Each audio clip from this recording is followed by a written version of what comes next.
Well, we're in Iowa, huh? Finally, after much ado and build up, it's actually real. And so, the primary has gone from being theoretical to tangible, and I think we're ready for it. We're ready for it as a show, as a country, what? Oh, the show is more ready than the country. I think actually the country is completely unprepared for this year. So I take solace in that, whenever people are ready to, fully acknowledge the mess that is in front of us, we have been untangling it for long enough to be there to help them. From the New York Times, I'm Estet Herndon, with my colleague Anna Foley. I'm legitimately shaking right now. It's so cold. Only when it hit -15 did I think that would be cold. When it just had single digits, I was like, yeah, it's winter. We're coming to you from Des Moines, Iowa, where the wind chill today is -38 degrees. I do think that there can be this, Midwestern supremacy around weather, but we simply are built different. No, we are built different. It's is it built different or God complex? Who knows? Mean, one man's built different is another man's God complex. And this is a special Caucus Day episode of The Run-Up.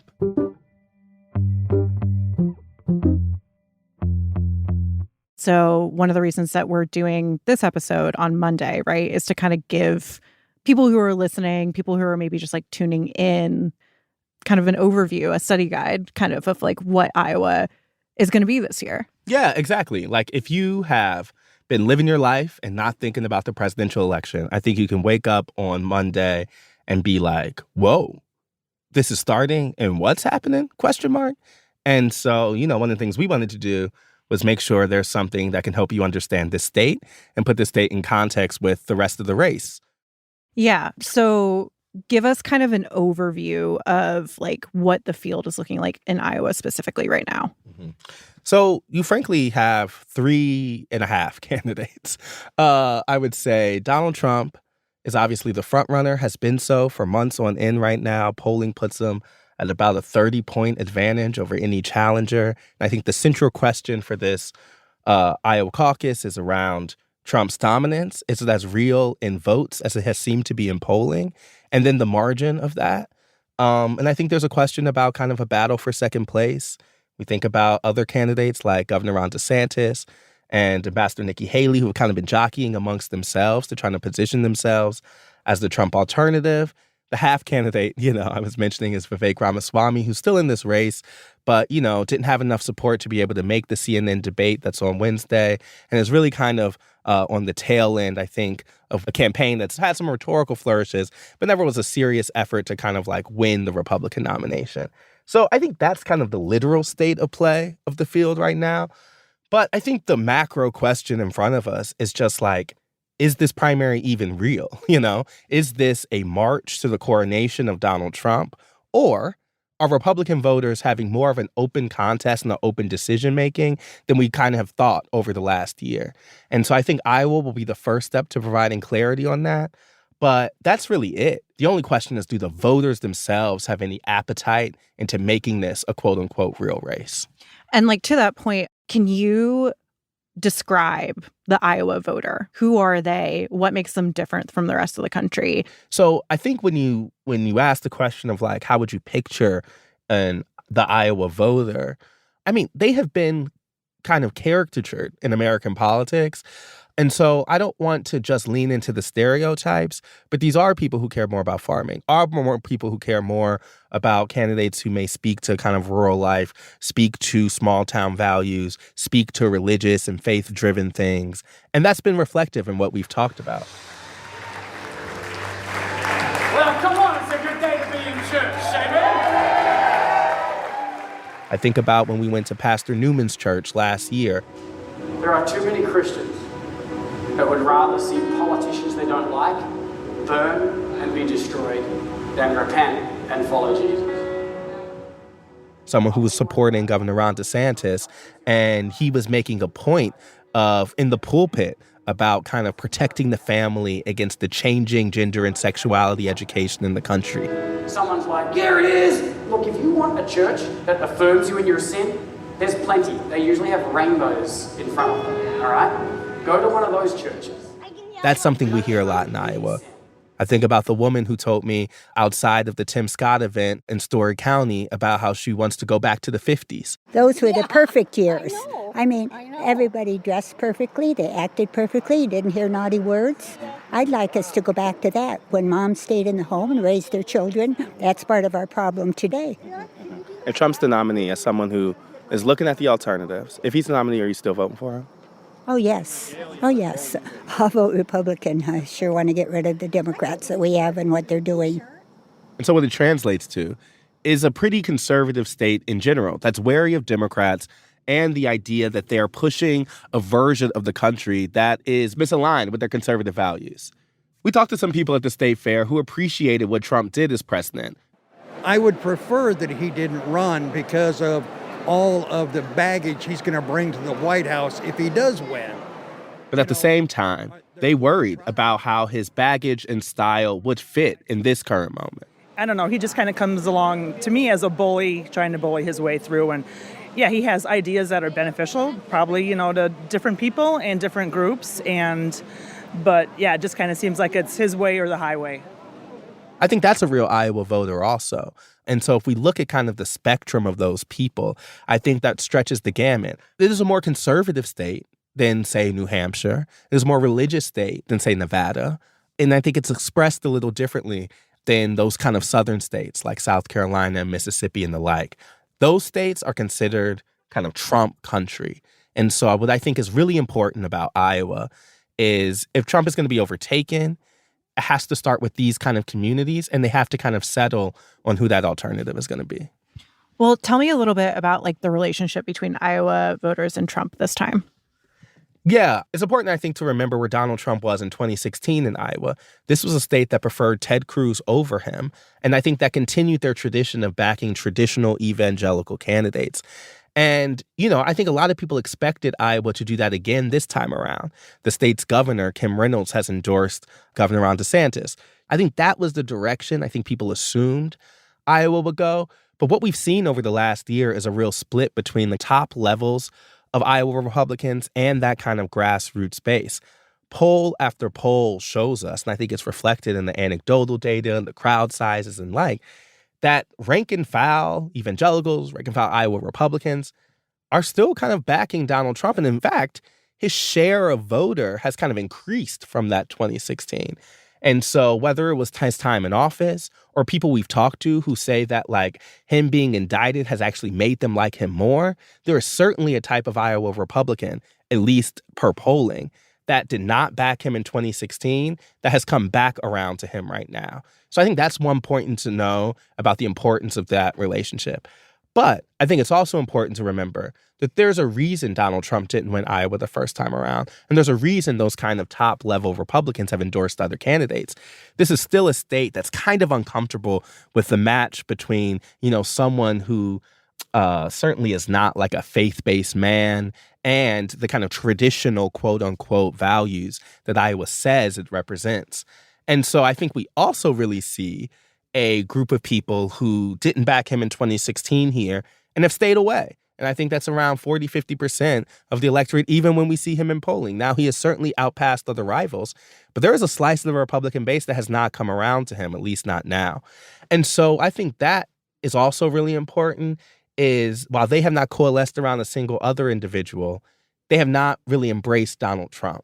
So there are still questions about the state's relationship to Donald Trump, what that looks like now. Why don't you tell me where we are right now? We are in the parking lot outside Grace Family Church in Davenport, Iowa. Davenport's right across the border between Iowa and Illinois. And we are outside a Faith for Trump event where Ben Carson, former presidential candidate, really devout religious man, is giving a speech on behalf of Trump here. So it's a Team Trump event featuring Ben Carson that's specifically about faith and evangelicals.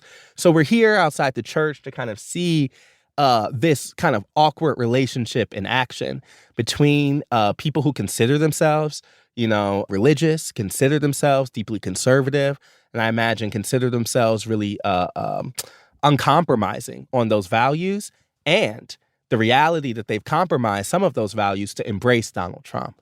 And so this is where we are. Yeah. I can feel the cold creeping in. I mean, just let it. It's going to be in our bones for days, weeks. Just embrace it. This is our future. I reject it. I fully reject it. It's not. Become one with the cold. Become one with the frigidness, It's like your Midwest talking. Iowa. I know, that's what I'm saying. Everyone needs 4 seasons, right? That's me telling myself that. Okay. You want to go in? Yeah.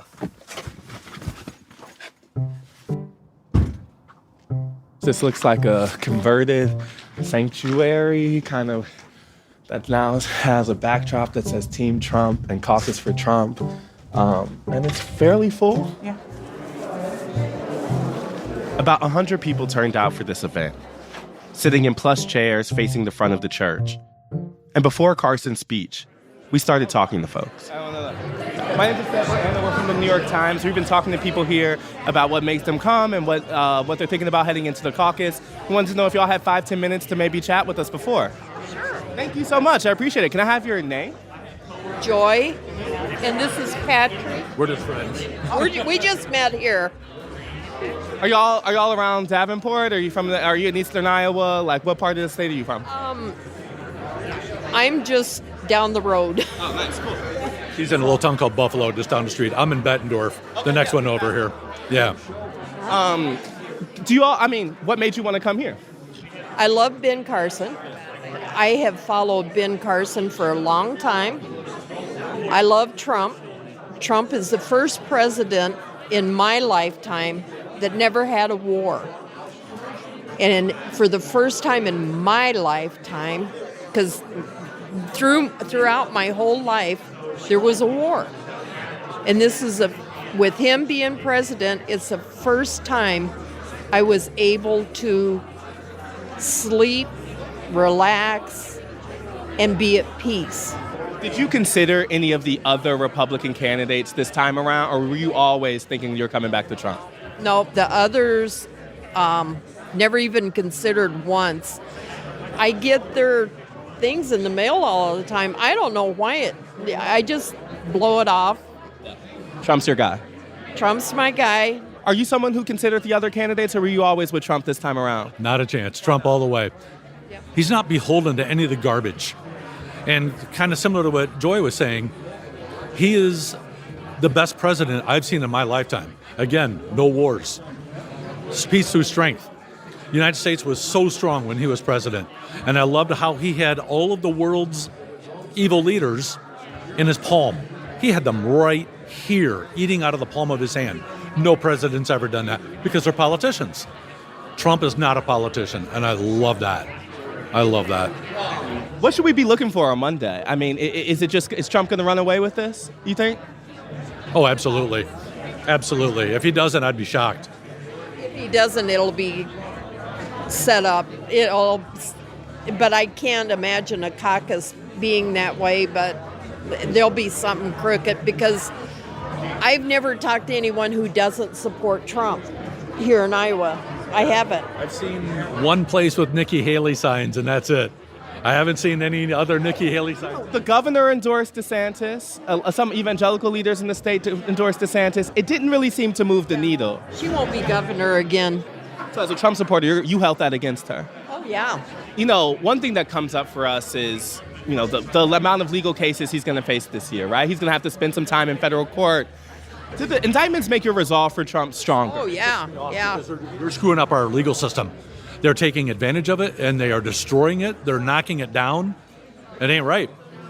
Have you ever had a speeding ticket or anything, and it really you wasn't speeding, but and actually. you were treated, unfairly, you thought, and then if you got put in jail, and It would only indicted Yeah. and so on and so forth, wouldn't your family come to your aid? You're saying that's how you feel. It's like you're coming to his aid. Yeah. We believe in him, and he's kind of like the people's president, and the people want to help him, want to protect him. And every time he gets hurt, just makes us madder. Thank you so much, Joy. I really appreciate it. Thank you. Well, help me in welcoming the famed Dr. Ben Carson.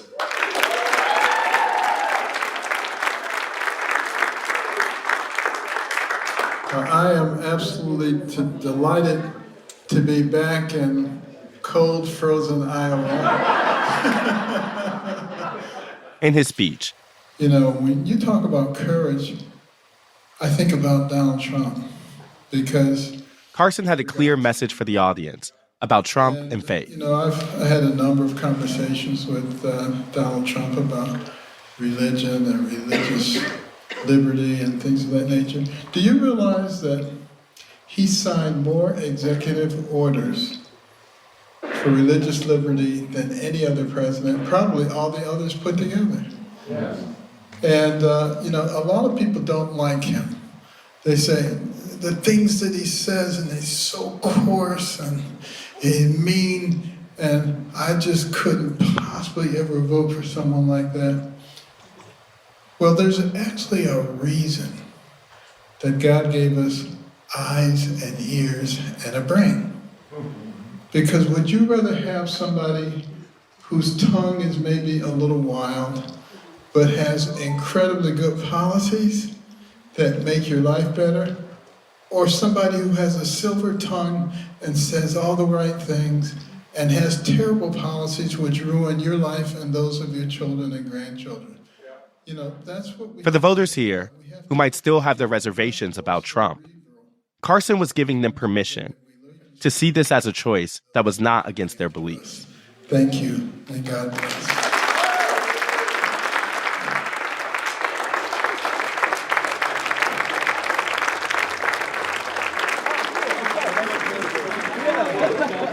After the speech ended, we started talking to one voter, Jim Voss. Great, you? Good. My name's Steph. This is Anna. We're reporters with the New York Times, and then we're actually talking to people about why they came today, why they're and what they're thinking about the caucus on Monday. Do you have maybe 5 minutes to chat? Yeah, that'd be fine. Well, I guess I would ask who you're caucusing for, but I imagine I know. Yeah, Donald Trump. Yeah, can you describe to me just what you're wearing? Explain to me your shirt just for the audio.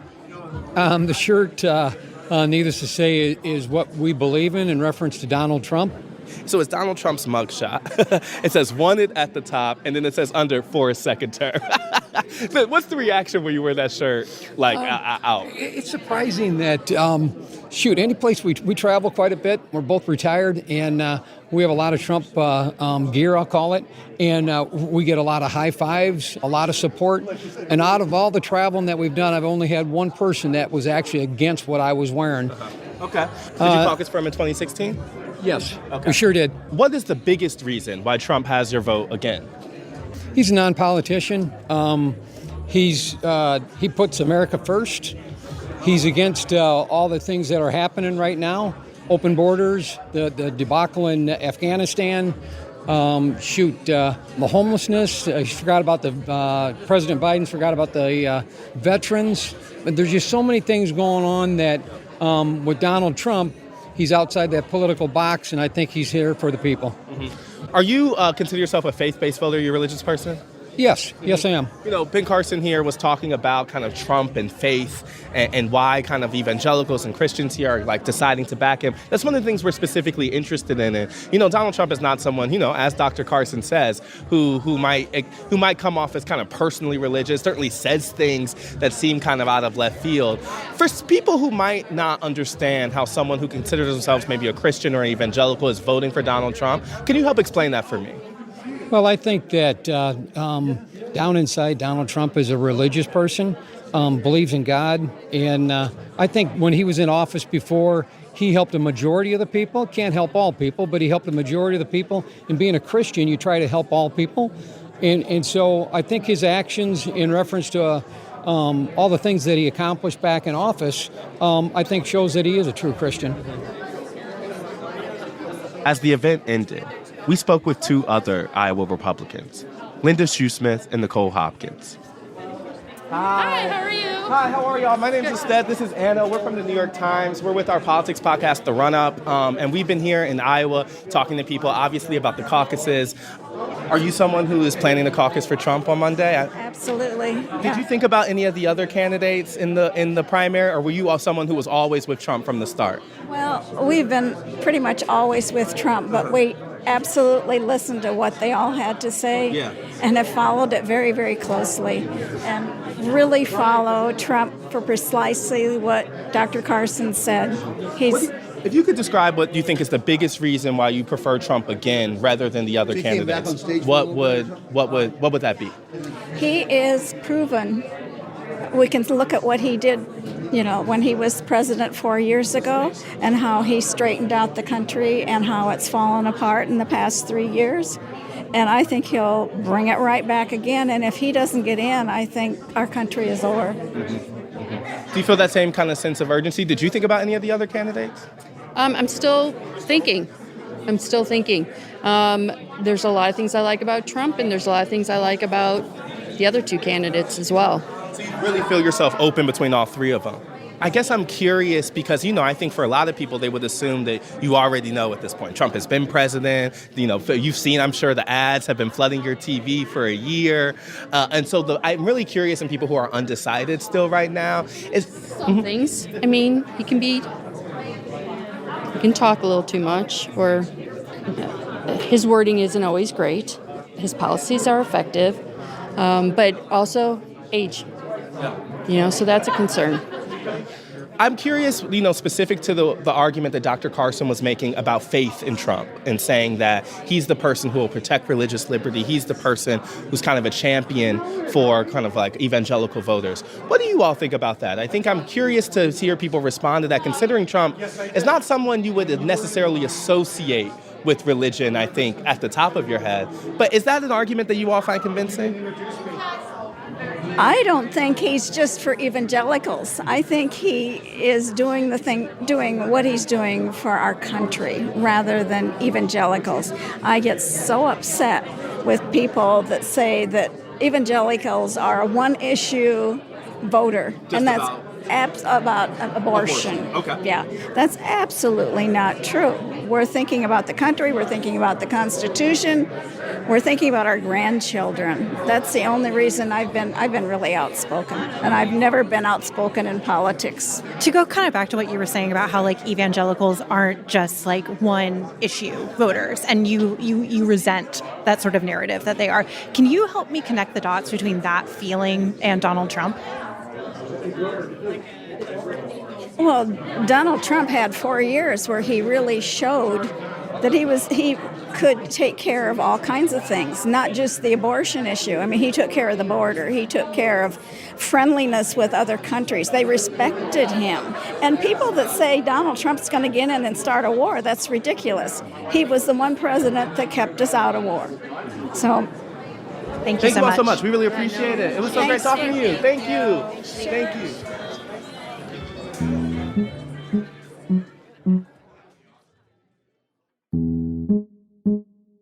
More after the break.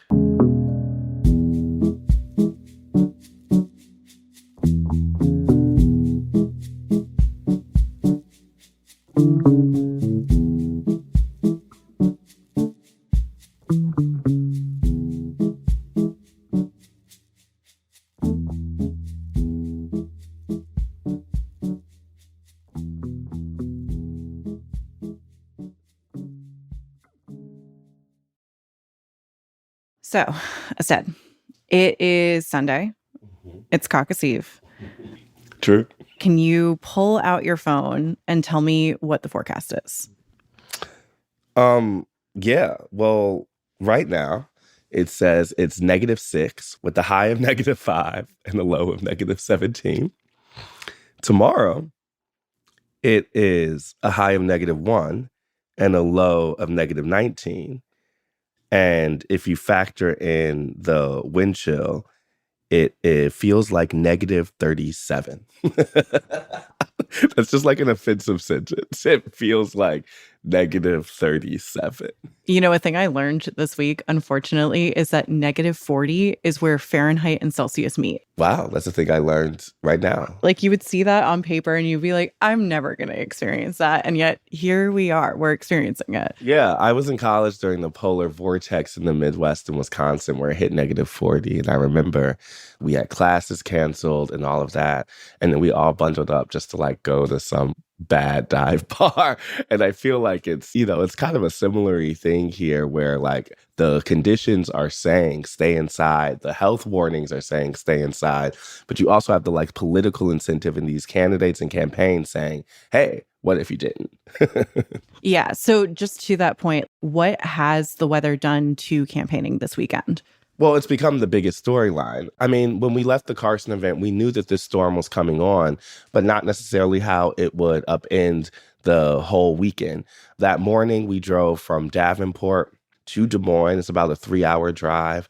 Already, you were seeing kind of cars abandoned on side of highway. You were seeing trucks that had spun out on the side of the highway. And it was a real kind of reminder of like how dangerous this can be. The traditional final sprint into the caucus that you see with candidates holding tons of events and trying to flood the zone with volunteers and make sure they rally out voters. All of that has been upended. For the last 2 days, most of the events were canceled as the snow was coming down. So Donald Trump, Nikki Haley, Ron DeSantis were also forced to change up some of their schedule. There's a poll that Des Moines Register leases over the final weekend that usually drives a lot of conversation and drives a lot of kind of late game jockeying between the candidates.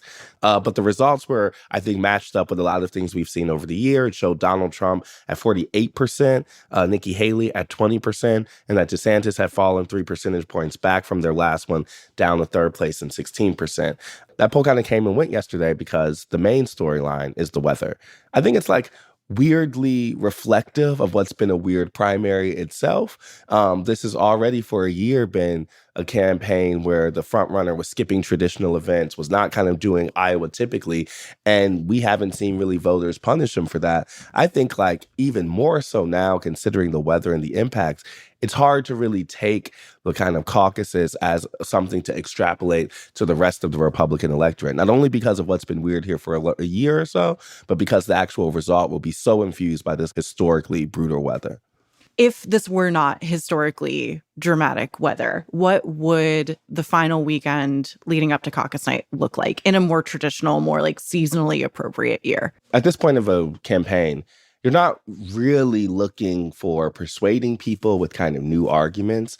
You're looking to mobilize the people who like you and to be visible and to make sure you're keeping your name and brand out in front of people. So a lot of these events are kind of like turnout rallies, are energy machines, and a lot of campaigns try to spread them out through the state to make sure they're hitting people in Des Moines, but also in more rural outside communities.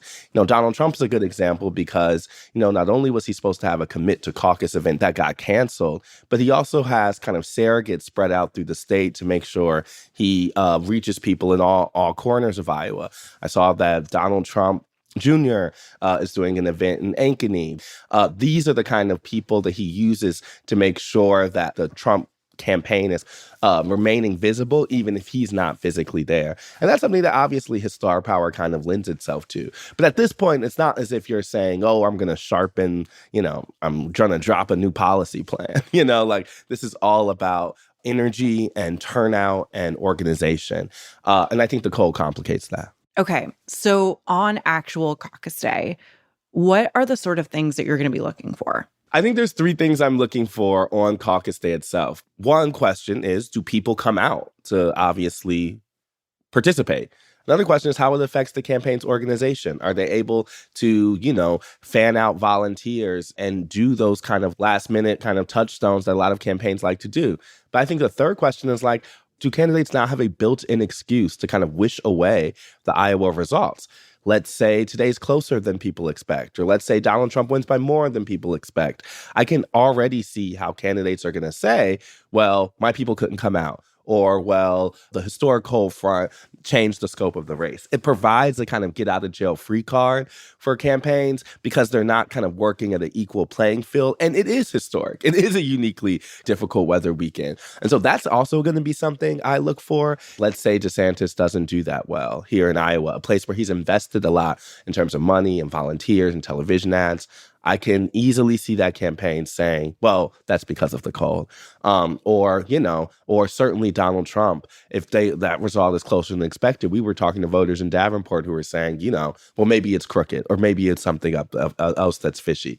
So once again, Iowa's outlierness might end up being more important than any Iowa predictiveness about who's going to become the nominee. Okay, you said all the things you're looking for. The thing I'm looking for is just to stay alive. Yeah. I mean, that's the thing about it, making these things like the weather's going to complicate whether people can come out. Like, we're trying to get to a caucus. So, one key... An hour away. Yeah. One key survival piece here will be our own survival. So, that's partly what I'm going to judge this on is, are we able to get there itself? Which will be part of the, it's like a really oppressive version of Amazing Race, and so that's what's good. That's what Monday's gonna be. We'll be back later this week with more from Caucus Night.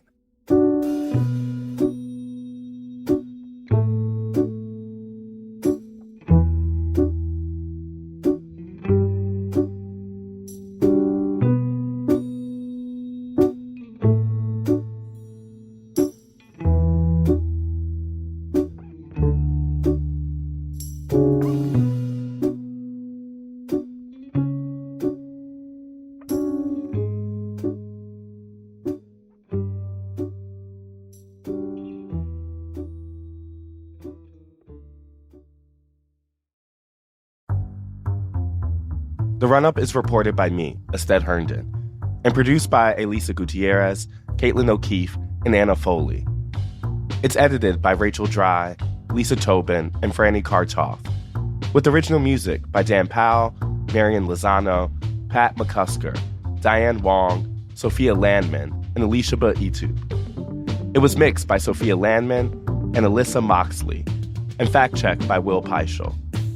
Special thanks to Paula Schumann, Sam Dolnick, Larissa Anderson, David Haufinger, Mahima Chablani, Renan Borelli, Jeffrey Miranda, and Maddie Masiello.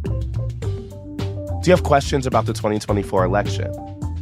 What's never made sense to you about polling or the Electoral College? Or why don't third-party candidates get more traction in our system? We're working on a new Q&A segment, and we want to hear from you. Email us at therunup@nytimes.com. Or better yet, record your question in the voice memo app on your phone, and then send us the file. That email again is therunup@nytimes.com. And finally, if you like the show and want to get updates on the latest episodes, follow our feed wherever you get your podcasts. Thanks for listening, y'all.